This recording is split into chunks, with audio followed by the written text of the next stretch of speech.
Chers amis, je vous souhaite la bienvenue au présent numéro de notre programme Éclairage, partenariat Dr Justin Mpatin et Pass Média.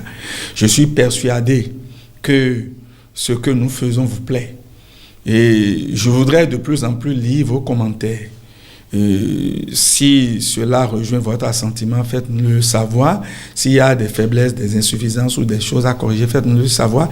Et je suis persuadé que vous allez partager.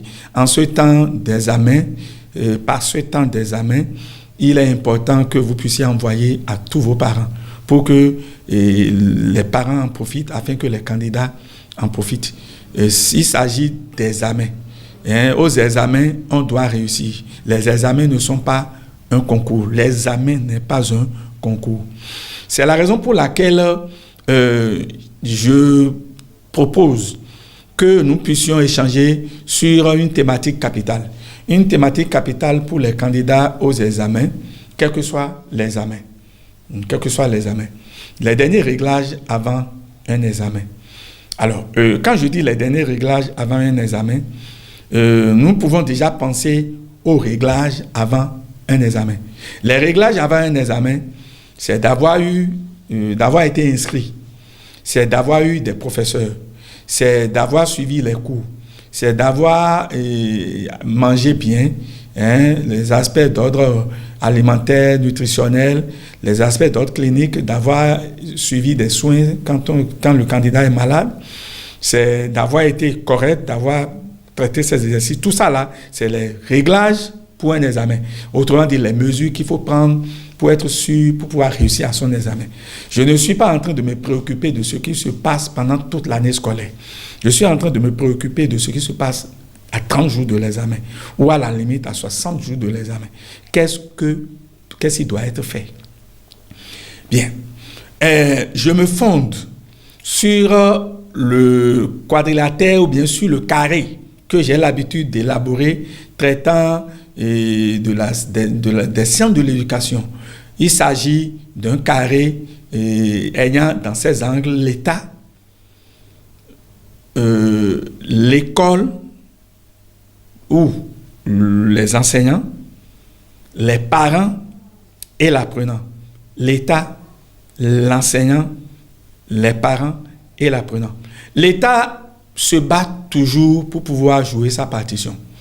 Si votre enfant est à 1 mois de l'examen ou à 2 mois de l'examen, c'est que l'État a vraiment joué sa partition à tous les niveaux. C'est vrai que tout n'est pas rose, mais l'État fait de son mieux. Pouvoir conduire l'année scolaire jusqu'à son terme pour permettre aux candidats d'aller à leurs examens, c'est fondamental. Je passe par la suite aux 3 autres acteurs qui restent. C'est-à-dire l'enseignant, le parent d'élève et l'élève. L'enseignant ou les enseignants, dans la plupart des cas, jouent leur partition comme cela se doit, parce qu'ils sont dans une situation disciplinaire, ils sont tenus de le faire. Ils savent très bien qu'il y a des tests, il y a des sanctions qui sont attachées à ça, et ils sont même volontaires. Les collègues enseignants le font comme cela se doit. Les quelques-uns qui ont des difficultés ou des anicroches sont appuyés et soutenus par des conseillers pédagogiques et inspecteurs pour que les résultats puissent être atteints. Donc ça, de ce côté également, je crois que ça se passe bien. Et beaucoup d'enseignants, à 1 mois de l'examen, 1 mois et demi, 2 mois, dans le cadre de leur école, organisent des travaux dirigés, organisent des séances de bachotage. Pourquoi pas? C'est nécessaire parce qu'à 1 mois ou 2 mois de l'examen, les compétences doivent être déjà stabilisées et l'apprenant doit être capable.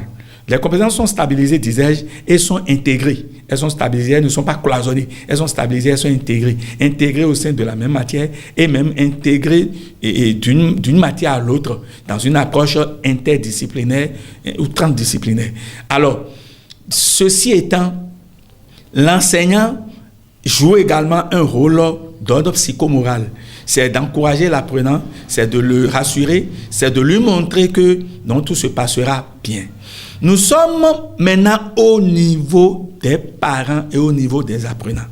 Je dois vous le dire, sur la base de mes expériences en tant que professeur, en tant qu'enseignant-chercheur, je dois vous le dire, C'est au niveau des parents et au niveau des apprenants surtout qu'il faut mettre l'accent par rapport au dernier réglage avant un examen.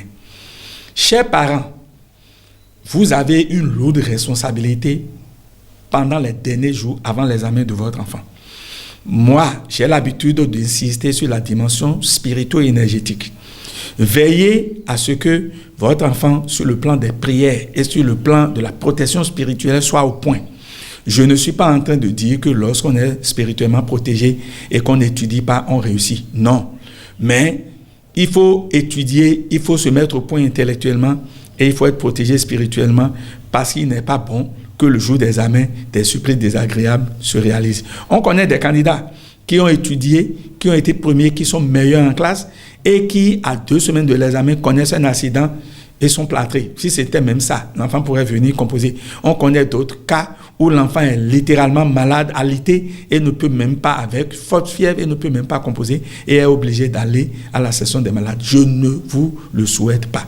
C'est la raison pour laquelle, à part les dispositions d'ordre spirituel que les parents doivent prendre, il y a les mesures d'ordre clinique. Assurez-vous que vous avez déparasité vos enfants à 1 mois de l'examen. À 2 semaines, assurez-vous.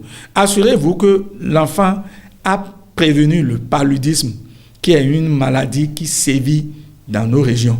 Assurez-vous que l'enfant, sur le plan alimentaire, a été bien nourri. Être bien nourri, ce n'est pas forcément prendre des repas des riches ou prendre des repas des blancs. D'ailleurs, lorsqu'on cherche à prendre des repas trop industrialisés, on se rend encore malade. Des repas africains, repas bien complets, repas assaisonnés. Assurez-vous que l'enfant mange bien, que l'enfant a toujours bien mangé et que ces dernières semaines, l'enfant se nourrit bien. Je passe cela. Je passe maintenant à la dimension psychologique. Chers parents, vous devez assurer votre enfant qu'il réussira. Vous devez le positiver. Vous devez lui montrer que le meilleur vient pour lui. Vous devez lui dire qu'il n'a qu'à penser au succès. Qu'une fois qu'il a fait la terminale ou la 3e ou le CM2 et qu'il a fini l'année, qu'il ait eu la moyenne ou qu'il n'ait pas eu la moyenne, c'est qu'il a les moyens intellectuels qu'il faut pour réussir. Ce travail d'ordre psychologique, il revient à vous les parents. Parce que généralement, à 2 semaines, voire 1 semaine de l'examen, les professeurs ne sont plus en contact permanent avec les apprenants. Sur le plan d'ordre mental et intellectuel, n'oubliez pas que vous devez aider votre apprenant, votre enfant, à réaliser un plan de révision, un emploi du temps de révision à domicile. Le lundi, du lundi au dimanche, lorsque vous sortez les créneaux où il doit être obligatoirement au cours ou à l'école, les autres temps qui existent, qui sont à sa disposition, les temps où il n'est pas occupé, vous devez l'encadrer, à meubler ses temps pour qu'il puisse savoir ce qu'il apprend, ce qu'il révise. Ce n'est pas à 1 mois de l'examen qu'on se met à bûcher l'histoire géo. Ce n'est pas à 1 mois de l'examen, à 2 semaines qu'on se met à bûcher la SVT. Il faut que l'enfant ait pris l'habitude d'étudier tout ça. Mais les petits résumés sur papier plié, l'enfant, ses professeurs lui ont appris. Il faut maintenant, il les a déjà fait à 2 mois de l'examen ou à 1 mois de l'examen. Il faut maintenant que cet enfant-là, sur la base de l'emploi du temps à domicile, puisse reprendre l'exercice. À l'examen, c'est toujours ce que vous avez vu au cours qu'on vous donne.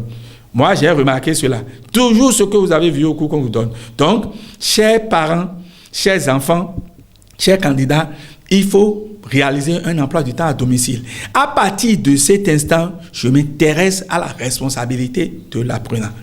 Toi, apprenant, candidat à l'examen, tu dois savoir qu'à 1 mois de l'examen, voire 2 semaines, tu dois arrêter les promenades sans but. Aller rendre visite à tel, se promener, les agitations, tu dois finir avec tout ça. Et tu dois te dire que tu as en toi les moyens nécessaires pour réussir.